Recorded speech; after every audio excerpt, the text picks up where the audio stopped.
Now, hello everyone. Now in this video I will show you how to take input from the keyboard. In the previous program, in the example 1, I have shown you the sum of two numbers in which we were working on the constant values, means the fixed value. So, the disadvantage of this fixed value program is while execution, means every time whenever you are executing the program, every time you will get the same output. As you can see here, every time the output will be 110, whoever is going to execute the program. So this is the problem. Why? Because every time the output is coming 1. So here we are not utilizing the input device. So now in this example I am going to show you how to utilize the keyboard. Means now at the time of execution, user wants to enter the values in a variable, and then after you will have to perform the perform the operation on those values, right? So for that, see the first line. Now I am using here import java.util.asterisk. So this is the package. This is the package which we are going to use in our program. So why we are going to use? Because the input statement for integer here, which we are supposed to use in this particular program, like next int and next double, so many input statement we have already discussed.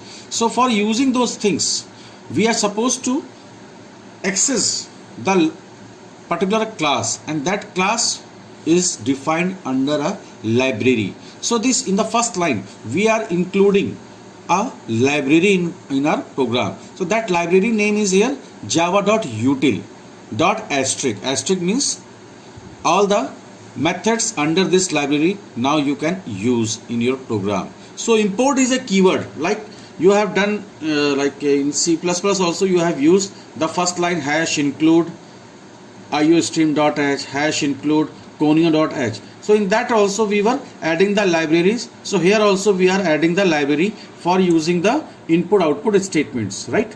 Input statement actually. So now instead of hash include, we are here we are using the import keyword. So this keyword is used to include the library in your program. After that, the common thing, the class name as usual, whatever you want you can use, then public static. Now here no need to assign any value.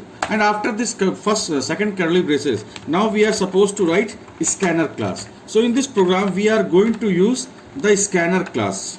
So scanner class is an inbuilt class which is used to take, through this class we can take input from the keyboard, and those values we can store in a particular variable. Basically this is a class through which we take input in a Java programming, right? So for that, see here again I am telling you how to use this line. Scanner is a fixed thing. Scanner is an inbuilt class. OB. So this OB is a simple variable name. Instead of OB, whatever variable you want you can use. But whatever you are using here as a variable name, that particular variable you cannot declare anywhere else. Like ARG you cannot use here. A, B and S you cannot use here. Rest whatever you want you can use. But while declaring variable you will have to take care of the variable rules, right? So now this is a OB is now variable name through which we can take input. So in this program we are supposed to take input of two numbers. So now see the message I am giving you, enter two numbers, which you already done in class 7th also using cout. So the cout is same here as system.out.println. After that, how many values you want to take input? Two values. So now the statement we will write like this. So it should be OB. So whatever variable you have used in a scanner, the same variable you will use here while using the next int method. So this line shows one input we are taking, and here in this program we are supposed to take two input.